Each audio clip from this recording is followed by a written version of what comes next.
this idea that you're building a brand, but there needs to be an emotional connection to a value or a mission. And so House of Wise is a CBD product at its core. Sure. But it's about allowing women to take back control over their lives. There's a why behind it. Exactly. And so staying true and having everything be so narrowly focused on the why.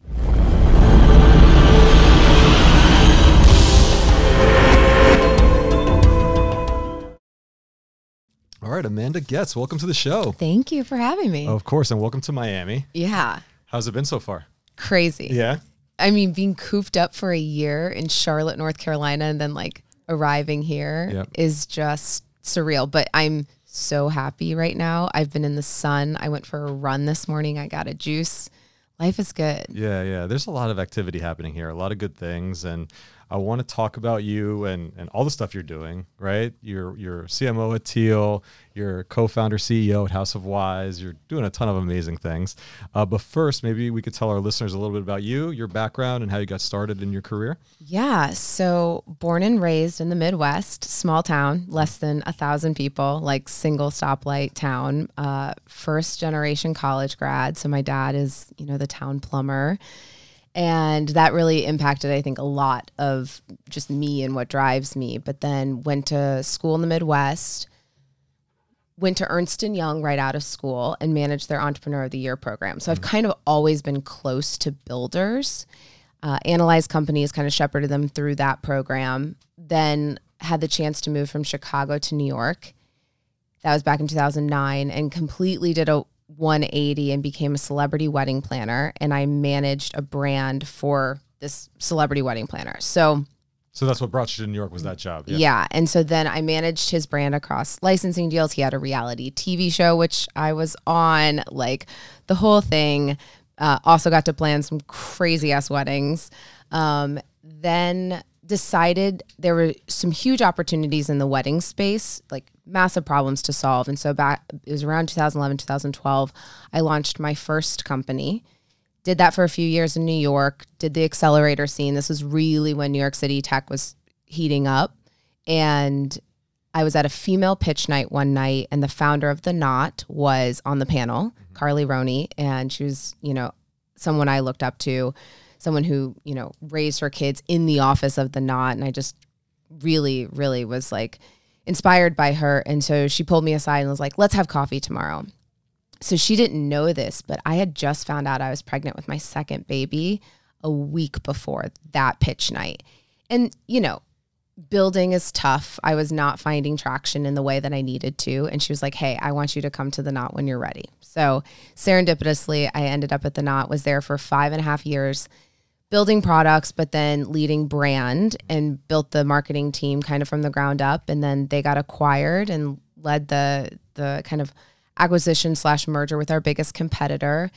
And while I was kind of at the height of my career, I found myself navigating a divorce, and I had 3 kids under the age of 4. So that led me to really think about this idea that women can, quote unquote, have it all. And so that, long story short, that led me to start House of Wise while still at The Knot, building in the night, but very publicly and openly. Yep. And met Dave Fano, the CEO of Teal, during the summer of COVID, which is like, feels like a song now, and led a masterclass for Teal. And he asked if I wanted to be an advisor for Teal. And I was like, you know what? House of Wise is starting to need more of me. So what if we talked about this like fractional CMO role, where I could be with you 2.5 days a week, and then I could give more time to House of Wise. And so it's a very untraditional path. I raised my pre-seed round of funding. I have an institutional backer, while saying I can't do this 100% of the time. Like, I have 3 kids. I'm a single mom. So that's kind of what led me to here. And so, I have a part-time CMO role. Amazing. Yeah, and building a company. Yeah, very untraditional, but I respect that a lot, because you knew your limits and kind of said, like, this is what I have time for and this is what I don't. A lot of us, we kind of bite off more than we can chew. We always think in our heads, like, yeah, I can do this. I could pull the nights, get up early in the morning, I can figure it out. But really, you know what's sustainable, what's not sustainable. So you laid the groundwork for it. Yeah. Life's all about boundaries and also just knowing what you're capable of. Like I am such a proponent of output or outcomes over output. Right. Yep. And so I know what milestones I have to hit and what I have to do to get there. And I think we spend a lot of time on just bullshit that doesn't matter. And so that's kind of like my superpower is just honing in on the thing that's actually going to move the needle. And so, yeah, I think it's important that we set really firm boundaries on what's important. Yeah, no, I completely get it. So how do you split your time between Teal and House of Wise? Do you set like really strict boundaries? Because context switching for me is the worst. Like to go from one to the other, it's horrible. Right? It's so hard. Context switching is horrible. Yeah. So in the beginning, to just like lay the groundwork here, the only way fractional C-suite works is having a very, very open, honest, and continuing dialogue between the founder. Because Teal wasn't in a place where they needed a full-time CMO, but at some point they will be. And at some point, House of Wise needs a full-time CEO and founder. And so we started with very, very clear parameters of 2.5 days a week. I was managing the marketers on the team. And that was really important that we set the brand strategy, channel strategy, understood what agencies we were going to, bring on, led the RFP process. But it was 2.5 days a week. So Tuesdays, Wednesdays, and Friday afternoons, I worked on Teal. And I think it was really important to I'm a firm proponent of like being present allows you to not have to context switch, right? Because if you're fully present in this moment, then you've given 100% and you don't have to feel guilty when you go to the next thing. And so if I gave all of my focus and attention and brain power on that one day, that's better than 2 days where I'm thinking in, 50%, right? Definitely. So that was the kind of framework that we started. And then, a few months in, we had a conversation of like, okay, how is it working? What's going on? And, I'm currently fundraising. I'm raising my seed round. And we had a very clear conversation of as that money comes in, I'll move into 1 day a week and that will shift again. So at some point I'll hire my backfill and I move into an advisor position. So setting those expectations from the get-go is super important. So important. Yeah. So let's talk about House of Wise because I know you're super passionate about it. So let's talk about the origin of House of Wise. What inspired you to create the company, the branding behind, because the branding is awesome. I love how you position it. I think it's a much needed thing. I'm a big proponent of the benefits of CBD. But maybe you could tell our audience a little bit about House of Wise if they never heard about it and the mission behind it. Yeah. So like I said, I was literally at the quote unquote height of my career and navigating a divorce. And there were days that I was like literally going from a courtroom to a CBS Good Morning, like media appearance. And therapy was not fully helping me with the physiological effects of stress and anxiety. Right. And so I'm from the Midwest. I was raised in a very conservative Catholic house and never had touched cannabis, never had been really exposed to cannabis. But, and I'm a former group fitness instructor and have been a personal trainer for many years. And so I care about what I put in my body. So I started researching cannabis because I'm like, I need something to chill me the fuck out. And life of an entrepreneur and then the life of a parent, super stressful. We combine those two together and it's hard. And I couldn't focus. And so I also found myself drinking more wine than I had ever drank. And I think a lot of women can relate, especially in COVID. I'm seeing my friends drink half a bottle of wine at night, like it's like without blinking. And so the more I studied, why my sleep was being like greatly affected. And then I couldn't work out the next day. And it was this vicious cycle that I couldn't get off. So I started microdosing THC. I started taking CBD during the day. And I realized that there were a lot of bad products on the market. Like I would have some that would affect me like placebo effect. And then there would be some that I'm like bloodshot eyes. I'm like, this is not okay for a woman like me who's got a lot of shit on her plate. So that led me to really start to research the industry, how to build this product. Because this is the first time I've ever actually created a physical product. I've been in tech my whole life, basically. So House of Wise is named after the woman Brownie Wise. She's the founder of the Tupperware Party. So her story briefly is Earl Tupper created this thing, Kitchen Storage. She came in and saw an opportunity for a feminist movement where women after the war could actually bring women together, influence each other, and make money. Which was at these Tupperware parties, right? Exactly. Right. And so House of Wise is not an MLM, right? We're not trying to, there's no recruiting, there's no upfront costs, there's no predatory mechanics that MLMs are known for. It is just giving real women the opportunity to make a high affiliate commission by sharing a product with their friends. And a product like cannabis needs to be talked about from someone you know and you trust. Agreed. A lot of stigma behind it. Exactly. And so that's our distribution strategy. We are completely fragmented in the way that we are going to market. It's all by word of mouth. You have to buy through a wise woman. We haven't spent $1 in paid advertising. Nice. Like that is our process. But Brownie Wise, she did that. And when she asked for a raise and she wanted a seat at the executive table, he fired her and then sold the company 3 months later. Oh, wow. And she got nothing. Wow. And so I actually read that story when I was in India for a work trip. And I was like, it resonated so much with me in some of my personal life. And I was like, I'm naming it after her. Love that. Yeah. Love that. The brand is great also.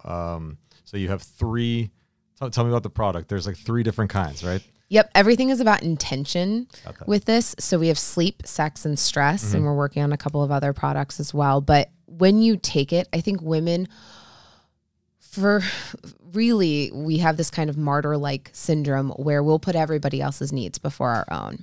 And the foundation of this product is really to set that intention. If you take a sleep gummy, you know that within 30 to 45 minutes, you're going to start to feel the effects of the melatonin and the CBD, because CBD is a great carrier for active ingredients. It heightens it. And so for that 30 to 45 minutes, you create a routine. You're like, okay, what am I going to do with this time? And same with the sex gummy. Like, sex is so easy for women to put on the bottom of a list. But sexual health and wellness is something that we don't talk about, because releasing oxytocin from an orgasm actually helps you with stress. And so when you take a sex gummy, 30 to 45 minutes, you know you're going to be ready and you're going to be in the mood. So I'm kind of creating a brand that is around no longer asking for permission and kind of just taking control of those things. So we have sleep, sex, and stress. I love that. I love the idea of setting intention behind something, right? Because let me tell you, I'm familiar with CBD products and things like, there really is no intention behind any of it. It's just like, you know, here's 4 THC to 1 CBD or 5 to 1. And what the fuck does that mean to anyone? Exactly. Yeah. Exactly. Yeah. And for a lot of people, more and more people are getting these medicinal cards. You know, they're going into these head shops. Everything is Starburst and OG Kush. And like, you know, it's like, it's so confusing. You can't even make sense out of any of this anymore. No. And frankly, they all kind of do the same thing technically, but there's, like you said, there are, I forget the exact technical term, but cannabis, and then what is the carrier? The MCT? Well, it was an MCT, but then there's like there's active ingredients as well. Like they'll do like little. Yep. Yeah. You know? So we have active ingredients in all of ours. Like we have L-theanine, that's the stress one. We have L-theanine in there, which is an amino acid that helps you with focus. Right. And so when you take this, our drops I put in my coffee every morning, and it's like the perfect trifecta, because the caffeine gives me my boost, and then the L-theanine gives me the focus, and the CBD cuts the caffeine jitter. And so I like, it helps immensely with my ADD, but I love it. But yeah, so, and then same with our sex gummy, we have 3 active ingredients. It's ashwagandha, it's maca root, and it's horny goat weed. So all herbal things are just proven to enhance libido. And so, yeah, I think it's important that people understand it's cannabis. Well, CBD specifically, when the Farm Bill was passed, it just was everywhere. Right. Like you couldn't swing stations. A cat. Right. Exactly. And you're like, why is there CBD in this like gum? Yeah. And you're like, what the heck is this going to do? So the other day I saw a CBD pillow, you know, like what does that even mean? Like what? Exactly. So no, exactly. Like everything needs to have, and especially, I mean, I've been a marketer my whole life, so I know how important it is to illustrate what a product does in its naming convention. Yeah. No, I love that. I love that. What are your thoughts on just the whole industry in general? Just CBD. Is it still like the wild, wild west? Is it like for you launching a new company in the space? Do you deal with regulatory issues? Do you deal with backlash from people that don't know what you're doing and they still have the stigma? See, just in general, the whole market. I mean, yes to all of the things. Yeah. So yes, you have to, I have a cannabis lawyer and I have a business lawyer. Right. Like you have to know what they, like California just passed a new prop that you have to put, you know, a different label on anything that's going to California. So now I have to have a sticker that goes on that. So you have to keep up on that stuff. But yes, there are still so many women who are moms who are DMing me being like, can I take this while I'm around my kids?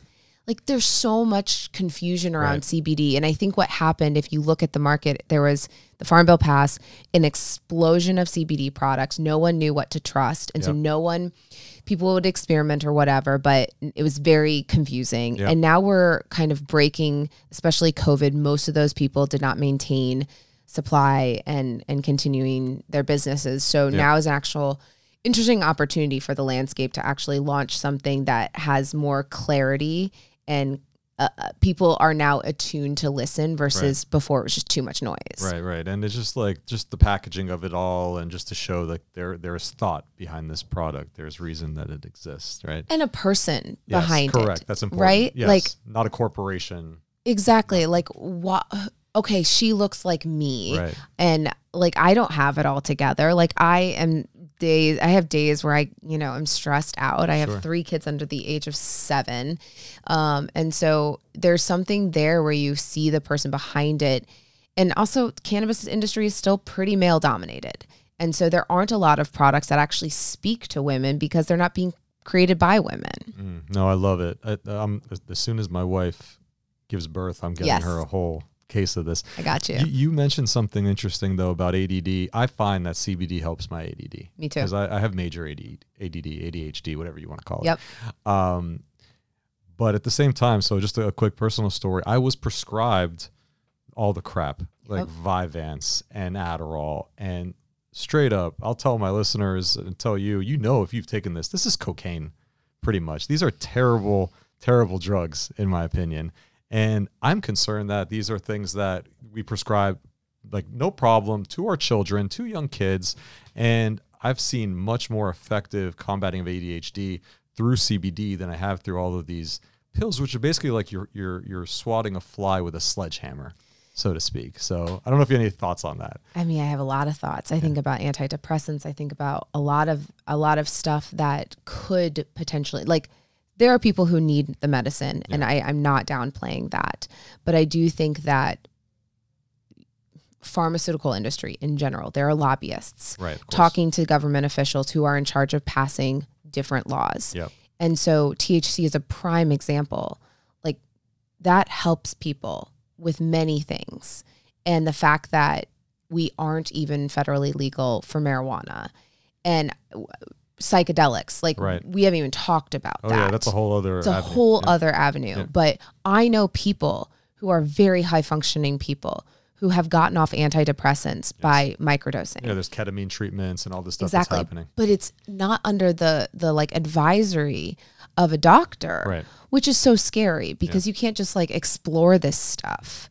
And so I have so many thoughts about lobbyists and who's making these calls for the sake of big pharma revenue and sales versus what's actually good for the person's body. Yeah. No, that makes sense. No, I love what you're doing with it. You can tell that there's not just intention with the products and the line, but there's intention behind the whole company itself. This is a mission-driven company. You can tell when you talk about it. So I'm a huge fan. And like I said, I'm ordering as soon as she gives birth, she's getting a case.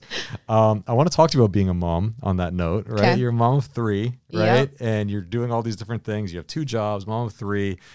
Let's speak of the common topic of work-life balance when there really is no such thing. No. Right? Not at all. So I'm going to ask these questions, and I'm kind of also doing it for my own selfish reasons. I have 2 kids and another on the way. You're ready for 3. I'm ready. I think I'm ready for 3. I have no idea. But like, how do you balance in this sense? And again, COVID threw everything kind of out the window with our work life, because we used to have these transitionary things, right? Like getting to work, your mind commute. The commute was able to like mentally transition you from one thing to another. Now it's gone. You know? So I have a new thing that I share very publicly that I have commute baths.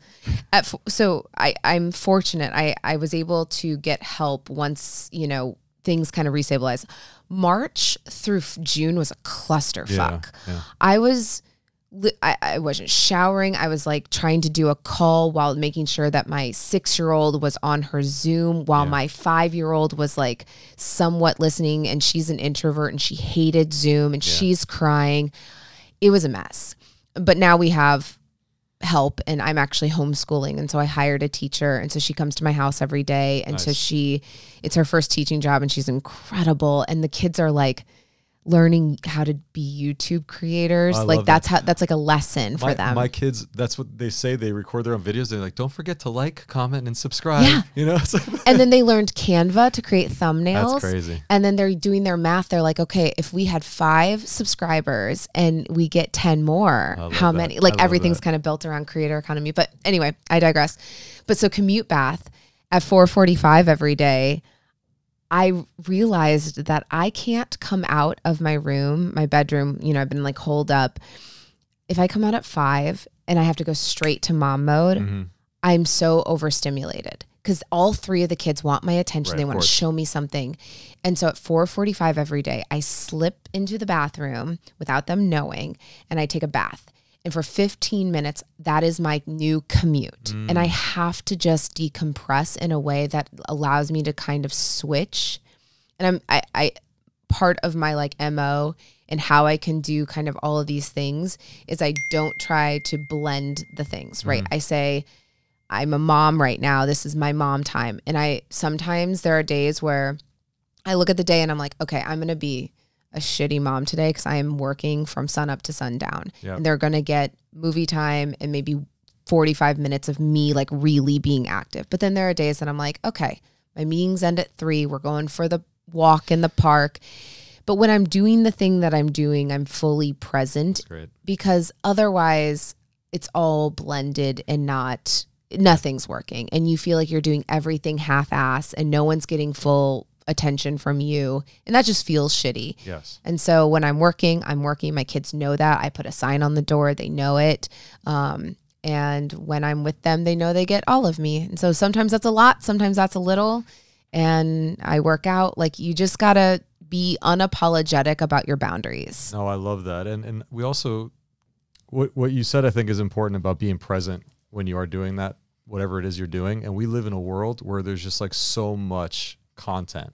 Like, are we meant as humans to consume the amount of content that is being given to us? Like, I think about that a lot. I'm wondering how you think, because you're great at Twitter, and it was one of my questions on how you build community and you're active. But do you set boundaries on the level of content that you allow yourself to consume on a daily basis? Because I find for me, if I don't catch myself, I'm like off to the races. When I was just a consumer, that's when it was really, really bad for me in my mental health and just no boundaries. Once I became a creator, meaning I was actually intentional about what content I'm putting out there. I'm thinking about that. I'm looking at engagement. For me, that changed it because I was in control of it. And so, yes, but this is hard. I don't have the answers because that's something we're all trying to figure out. Being on social is part of building a brand, so true. Building a company. And I am very public about building in public. And I would not have House of Wise, the early days success, without my wise women who have followed me from Twitter. And then I moved them into an email group where I treat them basically like investors. They get investor updates. That's awesome. And they're along this for the ride. Yeah. And I have a Slack group where I give daily CEO updates, and they get to hear like what it's been like, who I've pitched, what they said. Like, they're getting kind of the behind the scenes of building a company. And I wouldn't have that without Twitter. But I definitely have days that I realize, like for this past weekend, I didn't go on Twitter, and my mental state was better. Like, it wasn't racing as fast. And so just, I think, awareness and acknowledgement of the fact that you can have time without social media and no one will know the difference. It's more about us and what we feel we need to be participating in. I think it's more FOMO than anything else. Like Clubhouse. Agreed. Like, I can't stay on top of this all. No, I can't. Clubhouse, by the way, for parents, is everything's happening like 8 o'clock at night, 9 o'clock. Forget it. No, you know, I was literally on the biggest Clubhouse that I've ever done with like Kat Cole and the CMO of Shake Shack. Right. And I'm literally like, I would go on mute and be like, get back in your bed.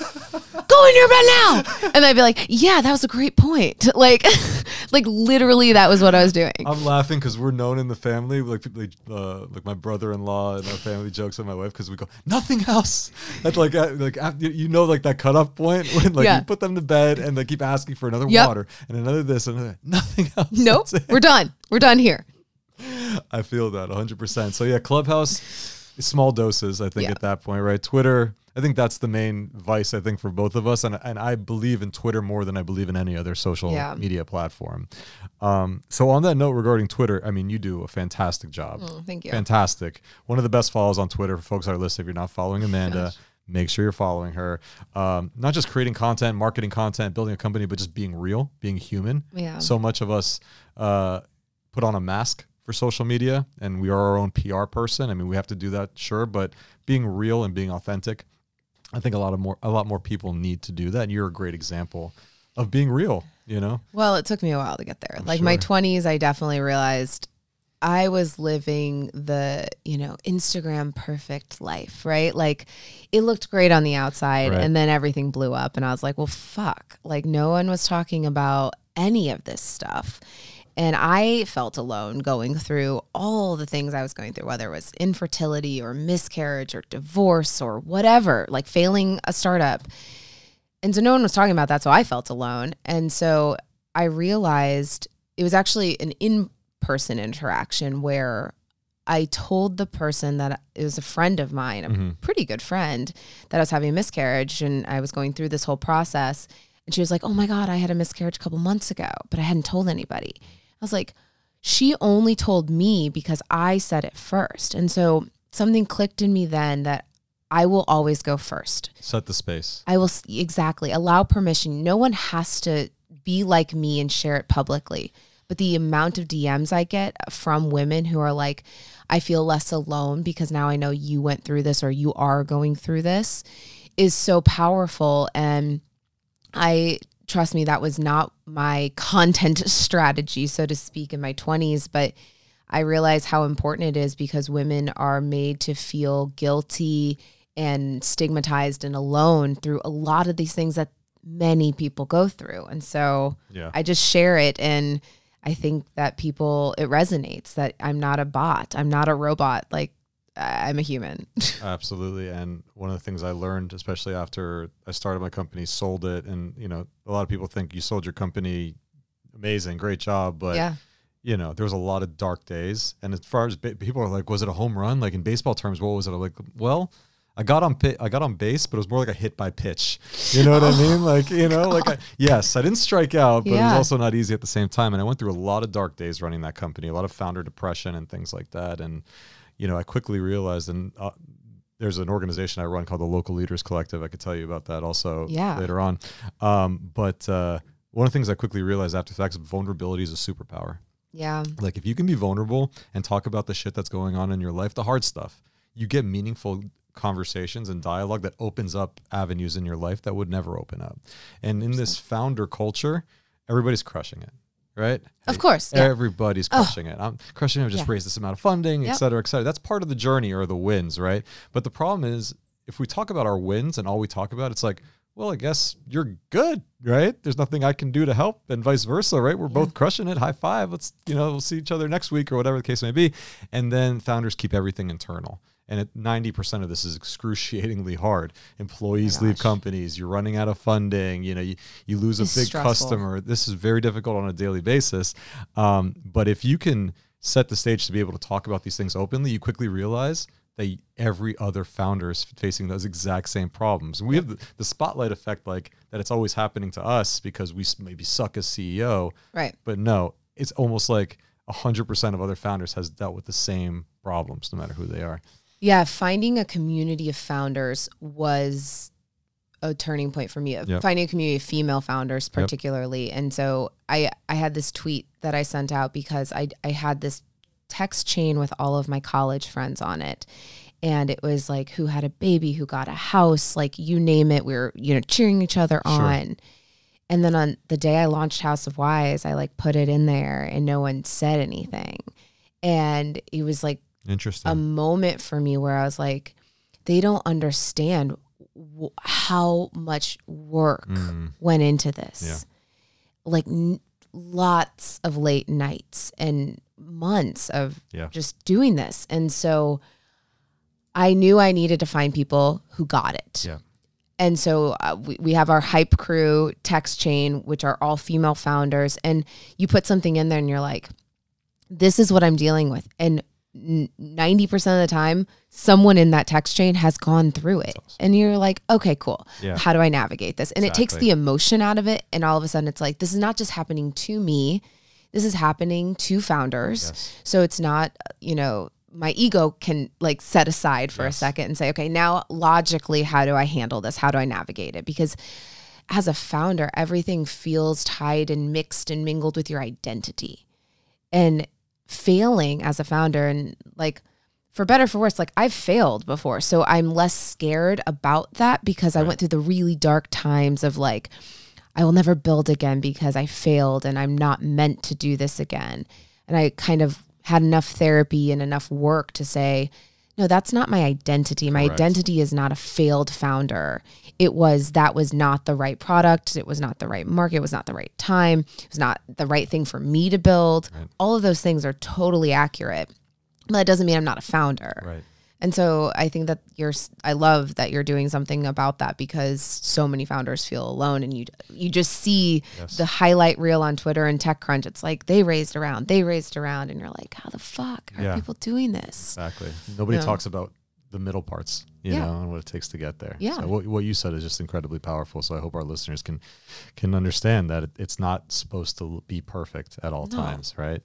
And in particular, just to digress a little bit, but it's tied into it, this whole social media and trying to figure out social media, our generation was the one that there was no playbook for this, right? Like a lot of people are being born into social media now, our kids, then they kind of will learn as they go and it'll just be a thing. But for us, we were an analog generation that turned into a digital generation. Yep. So there was a lot of like confusion there on what to do and how to present ourselves and all that. So and that could be our own podcast in its own. Oh my gosh, right? I have so many thoughts. Like I literally did a whole thread today about it, of just like the rise of Instagram influencers and like what's in our feed and what we're being seen as women. And like, I don't like being put into a box. Like, I mean, I created a sex gummy. Like I think talking about sexual health is important, but yet if I post something that is deemed quote unquote like risque or whatever, it doesn't fit in someone's mental box of what a CEO, founder, mom should look like. Right.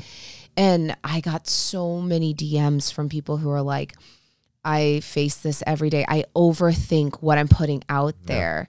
And so I totally agree. Our generation had the biggest like 180 of what am I putting out there? Whereas like the next generation is just like putting it all out there and profiting. Right, exactly. Our kids are like, how do we do this YouTube thing? Let's figure out the algorithm. Yeah. Right. my 7-year-old daughter met a boy down the street of our like little cul-de-sac, and he was like, I have a YouTube channel. And she's like, I'll subscribe. And I was like, what the fuck is happening? That's like the new flirting, is like, I'll subscribe. Yeah. Right? I'm like, amazing. God, I'm not ready for that. Amazing. So the show's called Lessons via Leaders. So we like to tie into like a central theme of like some lessons you learned over your career. Okay. So what's one particular advice, or it could be multiple, but one particular advice that you've received over the years that has really stuck with you, that's kind of like embedded as like a mantra, or just you remind yourself of constantly? Shadow selves. Okay. I've done a lot of work on understanding shadow self and shadow work. What is that shadow self when you say that? Yeah. So it's the stuff that's inside of you from childhood trauma. And I think that has its own stigma. Like we all have our own stuff. It doesn't have to be this like traumatic thing, but how you were raised and things that happened to you are still inside of you. And if you haven't processed those things, they're your shadow. They follow you around everywhere. And most of the time, if those things are still in your subconscious and you're not conscious of them, they're guiding decisions, they're guiding emotional reactions, they're guiding your triggers. And so this isn't necessarily a mantra, but understanding that you have an inner child that is yearning for different things, I can now be like, oh, okay, that is, 3-year-old Amanda like needing attention or feeling abandoned. Now adult Amanda can handle the thing at hand. Right. And so that was really powerful work for me. So everything kind of tying back, we have our triggers.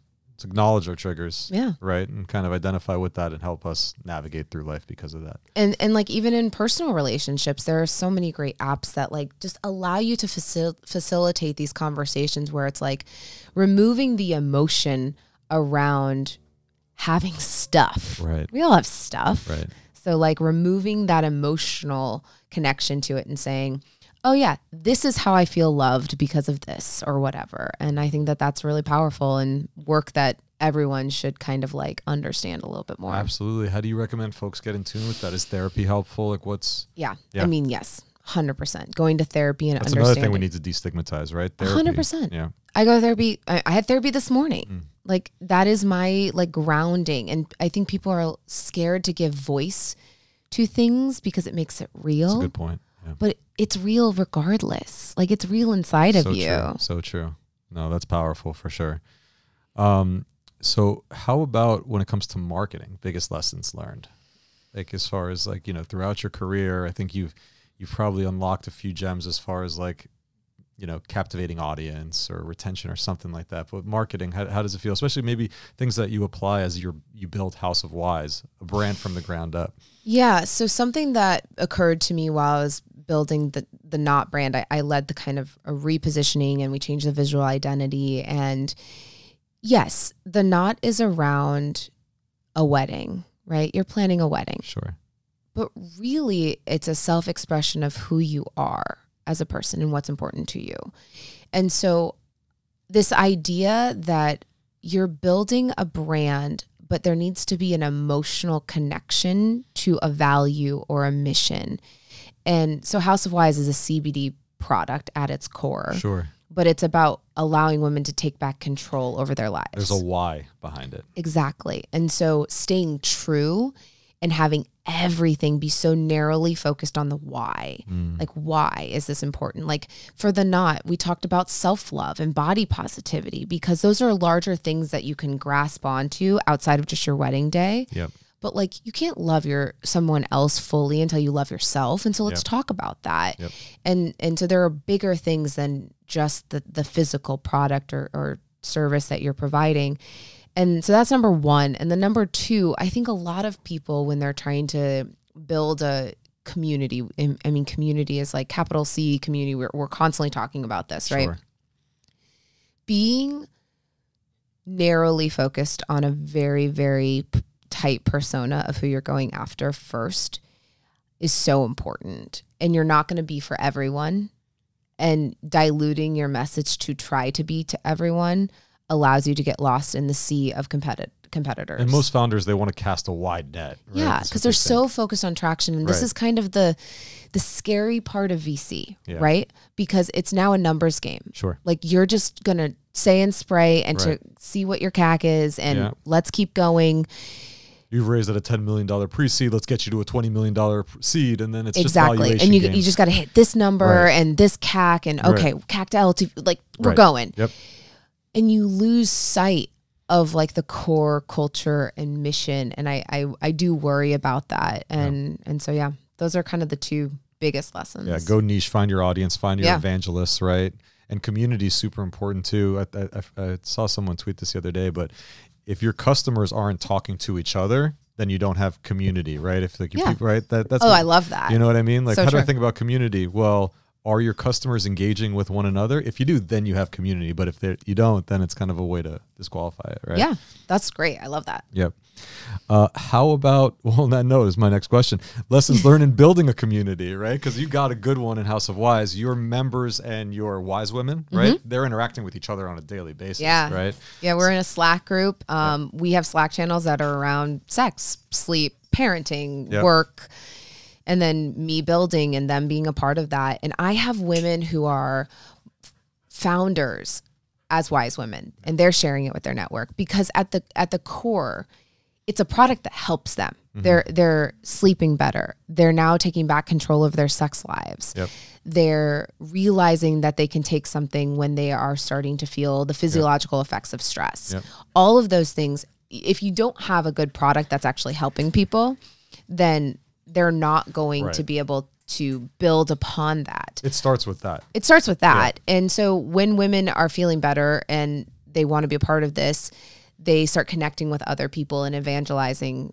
And so we had, on launch day, we had 300 wise women signed up with affiliate links, ready to go. And on launch, and they were prepared. Like, they knew that it was coming. We prepped. We did an email update every week leading up to it with assets. And on launch day, we had all these women talking about it and spreading the word and sending pictures, and it's been awesome. I mean, it goes back to being a mission-driven company. They're all banding around this idea and mission of what House of Wise stands for, right? Yeah. So that's why it's key. All right, so I want to also talk about Miami Tech really quickly. Yeah, because we're here. Yeah, we're here in Miami. I got a tan. I'm loving life. Yeah, so you're here. You're moving to the city, right? I want to talk real quick about, what kind of made you realize Miami could be a place for you to live and build your company, and then just get your thoughts at a high level about all the activity happening in the scene. Yeah, so I am not a traditional human, right? Like but I have an amazing co-parenting relationship with my ex. We have navigated COVID. I mean, we lived together for 6 weeks to kind of divide and conquer with the kids, and amazing. And so he is also a founder and CEO, and so we both were like, okay, where do we want to be for the next couple of years? And to be very honest, I'm on Twitter. I saw the mayor tweeting about this, and also I saw all these other people talking about it and then posting pictures. And it was like the best viral loop ever. It was the amazing example of content marketing, right? For any politician or any founder for that matter, right? Well, and it's like social media, right? Like I want my friends to be on the platform I am because it just gets better. Correct. So I want people to come to Miami with me. We want to be on the same team, right? Exactly. Yeah. And so Dave from Teal, the founder of Teal, he moved down here. Yep. So I'll see him tonight. Awesome. And those kind of things, and knowing that we could come here as a full family unit and, have a great life for the kids and outdoors and all the things. It's a great place to be. It's an up and coming city, even though people think, all the history Miami has. It's still a very young city. Yeah. You know what I mean? Compared to like a New York or a Boston, it's still trying to find its identity, and it's a very welcoming city, which I think you'll find as you get in. Oh my gosh. This whole week I'm meeting with such amazing people. And right, I know Ana Paula Gonzalez, right? She was on the podcast just a few weeks ago. She's terrific. She's incredible. She set up a dinner. She made sure that I was having cafecito with the mayor. Like, shout out to Ana. Ana is incredible. Like the super connector, and just so just welcoming. So yeah, you're in good hands with Ana for sure. All right, so to wrap it up, I want to ask you some quick rapid fire questions. Oh God. Okay, we'll go around a little bit. How about a book you find yourself most often recommending to other people? Ooh, I love Habit Loop. Habit Loop? Yes. Power of Habit. I'm trying to remember now. It's one about habits. I think that's important just in general from a life perspective, but also as a marketer. I'm currently reading The Road Less Traveled. It's a philosophy book. And then I love all things Sam Harris, because I just think that things that he says are powerful around spirituality and the way we kind of view religion. But those are kind of the big three. And then Seven Habits, all of those kind of like core business books actually do help frame things that are just like, oh yeah, big things first. And it's also like, good grounding to like reference, right? Yeah. As you're going through things. How about favorite podcast at the moment? What are you listening to? So I love Mark Groves, Create the Love. It is about a lot of the shadow work. Like I started to hear about it through him, but relationships, etc. I think when I have a week where I only have like one therapy session, I listen to his podcast, and it helps me to process things. So shout out to Mark. Nice. Love that. We'll drop the link for Mark's podcast. What's your favorite hobby when you need to take your mind off work? I know that's hard because especially as parents, when we're not parenting, we're working, right? So, but how about a hobby that's like, I'm an active rester. Okay. So I'm not good at chilling. Okay. So working out, that's like such a cliche answer, but that's my happy place. Like if I can go for a run, like this morning running and clearing my head I had so many awesome thoughts this morning. So I was like, all right, I need more of this. So love it. Get the endorphins going. Yeah. How about favorite TV show or top 3? Like, what's on the top of your I'm list? a huge nerd. So it's like Mandalorian. I mean, just hard stop. Yeah. Mandalorian. Right, I mean, you know, I'm I know. right there with you. And then I don't watch a ton of TV, but Bridgerton was fun. Bridgerton? Okay. I mean, not your cup of tea, No. but your wife may enjoy it. I sold a lot of sex gummies that week because we did some Bridgerton content. I love that. All right, Bridgerton, Mandalorian, though, top. Yeah, This is the way, right? Yeah. All right, favorite cheat meal. What are you going after? Lucky Charms. Lucky Charms, fire. Other than Miami or any other place you lived, what's your favorite city in the world? Favorite city in the world is New York. It's tough to beat New York. I can't. The energy. The energy. I had all 3 of my kids there and really found people who I realized I was not crazy. Like growing up in the Midwest, I always felt like I was always destined for discontentment. Like I didn't feel like I found people who were just unsettled like me, always pushing to do more, be more, whatever. And then I came to New York and I was like, oh, there are people like me. This is cool. And that allowed me to feel freedom in who I was and then set more boundaries. So New York is my home. New York is a damn inspiring city, I have to say. Really you get is. there, you just feel different, right, in that city. Luckily, it's only a quick flight. So quick. From Miami. If you didn't get involved in marketing and entrepreneurship, what other career do you think you'd have? I love the fitness industry. I think that there is a huge opportunity. You really are a part of someone's life. And I think I'd probably find a way to weave in analytical work, like therapy work, with being a personal trainer, because you create a good relationship. If you have a trainer, you start to like divulge like your stress, because stress comes into your body. And why are you tight? And why is your back hurting? And I think that those 2 things are powerful. Yeah. They give a holistic idea of some things that people are going through. All right, last question. Your favorite thing about being an entrepreneur and working on House of Wise? Every time a woman comes to me and says, I feel better, I was able to sleep, I had sex I had a girl text me, I don't know if this is explicit, right? Well, she had her first like G-spot orgasm. Thanks to House of Wise, or at least inspired by House of she Wise, took the gummy and it was the CBD allowed her brain to finally shut off for a second. Relax, so she could feel her body. And so that keeps me going. Like the fact that I am improving someone's life incrementally daily, like that's what I wake up every day excited about. There's no better feeling as a founder, right? All right, awesome. Well, thanks, Amanda. So if somebody wants to get in touch with you, what's the best way to link up? Is it Twitter? Probably Twitter or Instagram. House of Wise is most active on Instagram. But yeah, definitely my DMs are open. Okay, awesome. So I'm going to drop all of Amanda's information in the description of the podcast. Feel free to reach out to her and check out what she's building at House of Wise. And Amanda, thank you so much. Thanks. This is awesome. Yep.